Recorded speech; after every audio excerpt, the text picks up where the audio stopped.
Fala galera, e aí? Vamos seguir nossa correção? Estamos na prova 2, questão 8. Vamos no mesmo processo, vamos no mesmo ritmo que a coisa tá boa. Vamos lá? Questão número 8. Nos enunciados, não é óbvio que sempre haja divergências e haverá regras para dizer a discordância. Pode substituir o verbo haver sem infringir norma de concordância verbal. Eu tenho certeza que quando você vê uma questão como essa, você já fica ligado. Eu sei sobre o que ele está falando.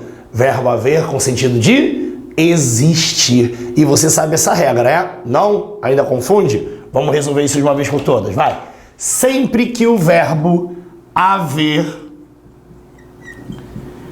tiver sentido de existir, ou seja, tiver como sinônimo o verbo existir, mesmo valor semântico do verbo existir, esse verbo haver será um caso de verbo impessoal. O que é isso, gente? Tenta explorar a palavra. Impessoal não tem pessoa, não tem sujeito. É um caso de oração sem sujeito. Por isso, consequentemente, como o verbo não tem sujeito e impessoal, ele é um verbo que fala invariável. Ó, verbo invariável justamente por ser impessoal. No entanto, prestem bastante atenção. Uma coisa que muita gente desliza é o seguinte: o verbo haver com sentido de existir, ele não varia, ele não tem sujeito. Mas todo mundo sabe que o verbo existir, ele pode ser conjugado. Eu existo, tu existes, ele existe. Então, nesse caso, o verbo existir, mesmo sendo sinônimo do verbo haver, nesse caso, o verbo existir sempre será um verbo que fala pessoal. E sendo um verbo pessoal, ele vai sempre concordar com o sujeito a que ele estiver fazendo referência. Então prestem atenção, vai. Não é óbvio que sempre haja verbo haver no presente do subjuntivo. Não é óbvio que sempre haja divergências. Veja que o verbo haver está no singular, mesmo após ele está aparecendo quem? Divergências. Veja que o termo está no plural, não vou falar hajam divergências, jamais. Divergências não é sujeito, é complemento do verbo haver. Por isso que ele permanece no singular, porque ele não tem sujeito. Já no outro caso, haverá regras, olha lá, não fala haverão regras, mesma situação. O haver com sentido de existir, nas duas frases com sentido de existir, não varia. Aí ele vem com propostas, vamos lá? Ele pode substituir o verbo haver, as situações. Não é óbvio que sempre haja divergências. Não é óbvio que sempre tenha havido divergências. Sim, nesse caso a gente tem a equivalência do verbo haver no tempo equivalente do subjuntivo. Tem havido, veja que da mesma forma o verbo ter continua no singular, uma vez que o verbo haver está com sentido de existir. Tenham existido. Ó, nesse caso até estaria correto também. Tenham existido por quê? Sempre haja divergências. Quando eu tiro o haver e coloco o existir, nesse caso, divergências passa a ser sujeito. Então, o verbo ter tem que concordar. Então, aqui está certo, aqui está certo. Tenha existido. Aí deu ruim. Por quê? Se eu coloquei o verbo existir, o sujeito é divergências. Se divergências é sujeito no plural, o verbo ter tinha que estar no plural. Então, o certo seria tenham existido igual de cima. Tenham havido, deu ruim de novo, porque se eu usei o haver, lembra que o haver com sentido de existir não tem sujeito, então tem que ficar o verbo auxiliar no singular. Se você perceber, o tempo todo a gente só tirou o verbo na forma simples e estamos usando o quê? Locuções. Haver com sentido de existir, verbo no singular. Existir, verbo pessoal, concordando, divergências no plural. Tem existido, mesma coisa da letra C. Então a gente está entre duas opções, ou letra A ou letra B. Aí vem a situação. Haverá regras. Eu tenho regras, termo no plural. Hão de existir. Gente, novamente transformei uma locução. Não sei se todo mundo sabe, mas quando eu tenho o verbo haver nessa estrutura, essa é a origem do verbo no futuro. Não sei se vocês sabem que hão de existir quer dizer que existirão. O verbo haver depois passa a ser a terminação do verbo principal. Eles hão de estudar, eles estudarão. Ela há de encontrar a felicidade, ela encontrará. Eu sempre brinco com meus alunos que tem no hino nacional. Já viu no nacional? Fala assim, ó, Flamengo sempre eu hei de ser. Conhece o nacional brasileiro? Então, quando eu falo que eu hei de ser Flamengo, Flamengo serei. Então, nesse caso, a gente tem essa locução. hão de existir. Opa, existir é verbo pessoal. O sujeito é regras. Ah, você falou que aqui não é sujeito. Não é sujeito aqui por causa do verbo haver. Porque o verbo haver é impessoal. Sendo impessoal, regras. Não é sujeito, é complemento. Mas quando eu coloco o existir, regras passa a ser sujeito, por isso que existirão, hão de existir regras. A letra A está correta. Vamos ver a letra B? Hão de haver. Opa, aqui é o verbo haver auxiliar, mas aqui ele está no sentido de existir. Se ele está no sentido de existir, ele pode ir para o plural? Não, o certo deveria ser há de haver. É o famoso haverá, que já está aqui. Aqui eu estou botando no plural sem sentido nenhum. Então isso aqui está errado. Por isso que a resposta da nossa questão número 8 é letra A. 8, prova 2, questão 8, letra A. Porque nesse caso eu mantenho a concordância adequada em que o verbo haver não tem sujeito, fica no singular auxiliar, e o verbo existir tendo sujeito, no plural regras, verbo haver auxiliar, no plural. Ficou claro isso? Então lembre-se, verbo haver com sentido de existir é verbo invariável, verbo impessoal. Já o verbo existir sempre será um verbo pessoal. Show? Tranquilo isso? Queridos, aquele esquema. Vou sair, você pausa, copia as informações e aí eu continuo. Vai lá, copia. Então, concurseiro, já copiou tudo? Foi rápido, né? É aquele esquema. Sair, você pausa e eu volto logo depois, beleza? Queridos, vamos para a questão número 9, penúltima questão da prova 2. Já matamos a prova 1. E aí, como é que está o seu aproveitamento, possuído? Tá indo bem? Lembrem-se, o objetivo é sempre aquele. Faz a prova, corrige comigo. Aí vai fazer a segunda prova, corrige comigo. Enquanto você for corrigindo comigo, você vai pegando e tirando suas dúvidas. Na terceira prova, muita coisa que você já viu nas duas anteriores vai ser solucionado. Essa é a questão da prática. Faz, corrige, vamos corrigindo os erros, as falhas, não é isso? Bom, a questão número 9 trata do seguinte assunto. Dentre as mudanças de colocação do pronome átono propostas a seguir, aquela que se mostra amparada por nossas gramáticas normativas encontra-se em. Aquela que se encontra amparada pelas... Gente, quer dizer que ele quer aquela que está correta. Cuidado com o enunciado. Aquela que se mostra amparada por nossas gramáticas normativas, ou seja, aquela utilização que está corretamente aplicada, está dentro da norma, dentro da regra. Vamos ver caso a caso? Antes de tudo, é importante lembrar a vocês o seguinte. Quando a gente fala em colocação de pronome átono, você já ouviu falar em colocação pronominal. E ao ouvir falar em colocação pronominal, você deve lembrar dos conceitos de próclise, mesóclise e ênclise.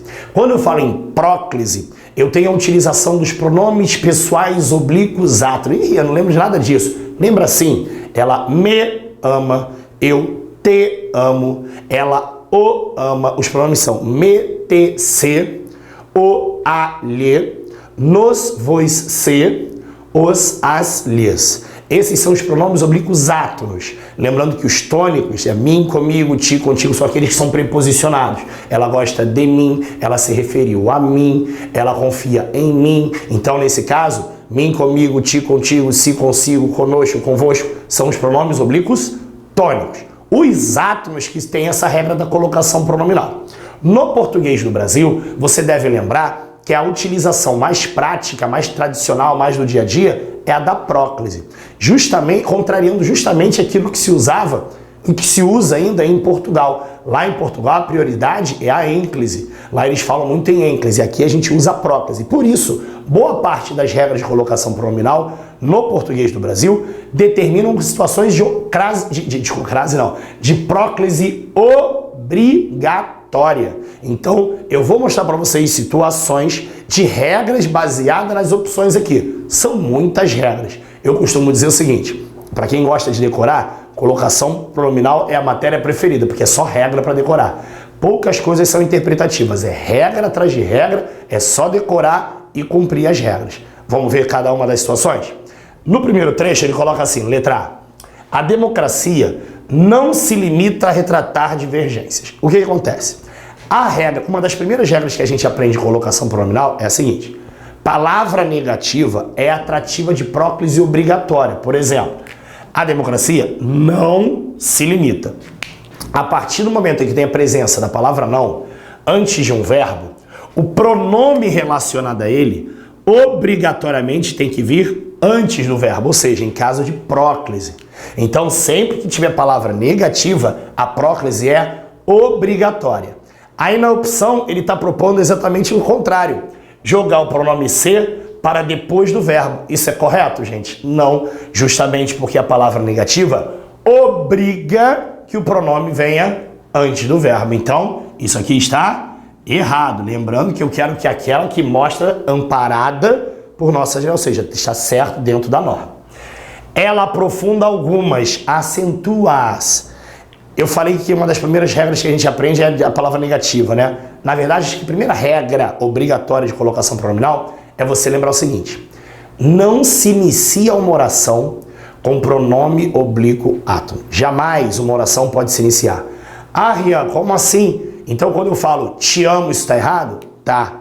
Porque o T não pode iniciar uma oração. O certo seria amo-te. Ou, com a presença do sujeito, eu te amo. Agora, começar te amo, me empresta, me dá, isso tudo está errado, porque não se inicia uma oração com pronome oblíquo átomo. Aí o que acontece? Ah, Rian, mas aqui é tranquilo, não está no início da oração. Queridos, por ser, ela aprofunda algumas. Essa é a primeira oração. A segunda é acentua-as, logo depois do sinal de pontuação. O que a gramática determina? Que após o sinal de pontuação é considerado início de uma outra oração. Consequentemente, eu não poderia puxar o as para frente como ele está propondo aqui. Jogar o pronome as para frente seria no início da oração, depois do sinal de pontuação. Isso não é aceito, isso é errado. Então, contraria a norma, tá errado, a resposta não é a letra B. Que é a menina dos olhos de quem o defende. De quem o defende. Pronome. Existem pronomes que obrigam quem? É um pronome relativo. E nesse caso, é também atrativo de próclise, obrigando o pronome a vir na frente. Deveria estar na frente como na frase original. Aqui está errado. O significado deste termo se vê em votos de felicidade. Se vê, vê-se. Ora, não tem nenhum elemento que obrigue que esse ser esteja na frente do verbo ver. Não existe nada que obrigue a presença desse ser. É que, como tradicionalmente nós usamos a próclise nos textos e na fala, o autor já botou de maneira natural. Agora, se eu falo o significado deste termo vê-se em votos de felicidade, não há qualquer elemento que obrigue o ser a estar na frente. Ou seja, eu posso jogar ele para depois? Posso, tranquilamente. Volto a dizer, aqui existe uma palavra que obriga, aqui é início de oração, aqui existe outra palavra que obriga, aqui não tem nada que obrigue a presença da próclise, a ocorrência da próclise. Então, jogar para depois do verbo, no caso de ênclise, não é problema nenhum, se é lícito, estaria correto. Mas antes de marcar a letra D como resposta, vamos verificar a letra E? Vejam só. Mas não os deixa. De novo, vai. Não, palavra negativa igual na letra A, obriga o pronome os a estar na frente do verbo. E ele está sugerindo exatamente que ele vá para depois. Pode isso, gente? Pode não. Então, errado. Realmente, a resposta da nossa questão número 9 é letra D de dado. Ficou claro isso? Então, questão número 9, colocação pronominal, é situação em que eu posso ter a mudança do pronome em relação ao verbo, é a letra D de dado. Show, galera? Tranquilo? Essa foi a questão número 9. Vamos para a questão número 10, encerrando a prova 2. Vamos lá, galera. Deixa eu apagar aqui. Já entendeu tudo? Anotou tudo? Vamos em frente. Queridos, a questão número... Já vou passando aqui, ó. A questão número 10 trata do seguinte.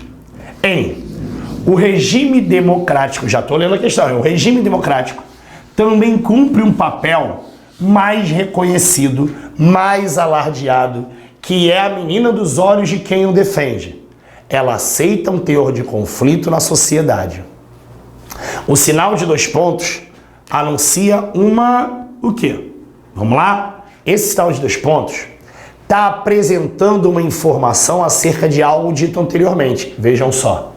O regime democrático também cumpre um papel mais reconhecido, mais alardeado, que é a menina dos olhos de quem o defende. A expressão menina dos olhos é falar que é a queridinha, que é aquela que é vista com mais cuidado, que é aquela que tem mais atenção. Quando fala que o papel mais reconhecido, mais alardeado, que é a menina dos olhos de quem o defende, aí fala, ele aceita um teor de conflito na sociedade. Percebeu que a frase que vem depois dos 2 pontos explica exatamente porque ele disse que é a menina dos olhos? Justifica, assim, orienta o leitor dizendo, explicando exatamente por que ela é a menina dos olhos de quem o defende.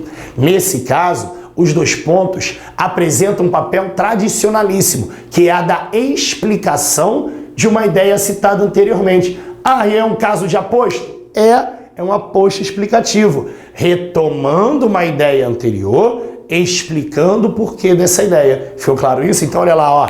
Explicação, consequência, síntese, citação e conclusão. É claro que nesse caso a resposta é o quê? Letra A, explicação. Ficou claro isso? Então, quando a gente tiver 2 pontos retomando uma ideia, deixando de maneira explícita o que era essa ideia, que não tinha sido apresentada anteriormente, nesse caso, o papel desses 2 pontos é introduzir a famosa explicação. Show? Tranquilo, meus queridos? Encerramos a prova 2. Já foram 20 questões, todas vistas detalhadamente, para apresentar para vocês conteúdos teóricos e interpretativos acerca da língua portuguesa, baseado em questões da COSEAC.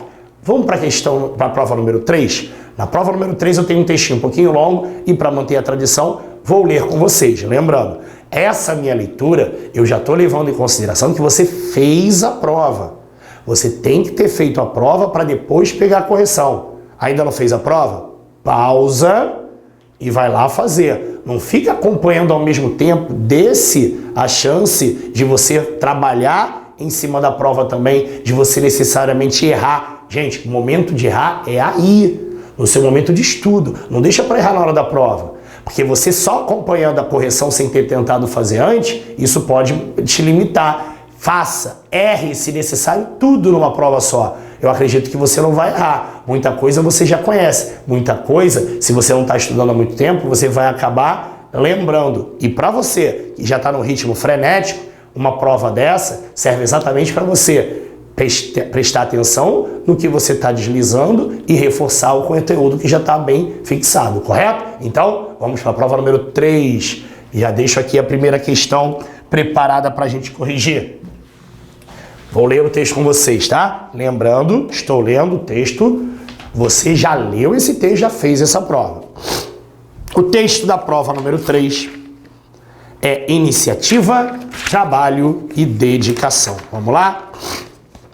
O queijo Veneto, ou Vêneto, não sei, o leite Crestani e os laticínios Alto Alegre têm outras características em comum, além de serem todos produzidos no sudoeste paranaense.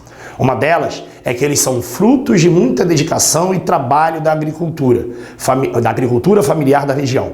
A outra é que, para se tornarem uma realidade, esses empreendimentos receberam recursos de custeio e investimento do Pronaf Agroindústria. O queijo Vêneto é produzido por Ednei da Ponte Osório e sua família, em Linha Itaíba, comunidade do município de Marmeleiro. O início da produção é recente. Ednei conta que há 3 anos estudava agroecologia em 2 vizinhos, Paraná, quando surgiu o convite para um curso de mestre queijeiro na Itália. Ele passou 3 meses na região do Vêneto e lá aprendeu a técnica de produção do apreciado queijo tipo Asiago, muito conhecido pela qualidade e sabor diferenciado. Não deu tempo de viajar, mas valeu a pena, conta Ednei. Com 18 mil obtidos no Pronaf, a família Osório adquiriu os maquinários iniciais para o controle do leite e para o processo de fabricação. Hoje, sua Latteria d'Italia compra 500 litros por dia de 6 famílias e produz mensalmente mais de 400 quilos do refinado queijo. Atualmente, eles investem na diversificação e começam a produzir queijos com 60 dias de maturação, além dos tradicionais com 20 dias. Início difícil. Outro exemplo é a Associação dos Produtores Rurais de Alto Alegre, a PROAL. Ela reúne 22 produtores de uma comunidade no município de Verê e foi criada há 10 anos com o objetivo de buscar uma fonte de renda mais segura para os produtores. Antes da associação, os produtores de leite de Alto Alegre vendiam para uma só empresa. Chegamos a vender o litro por 9 centavos. Recorda-se o coordenador da Aproal, Lino Alfeuzeni. O início da cooperativa também não foi fácil.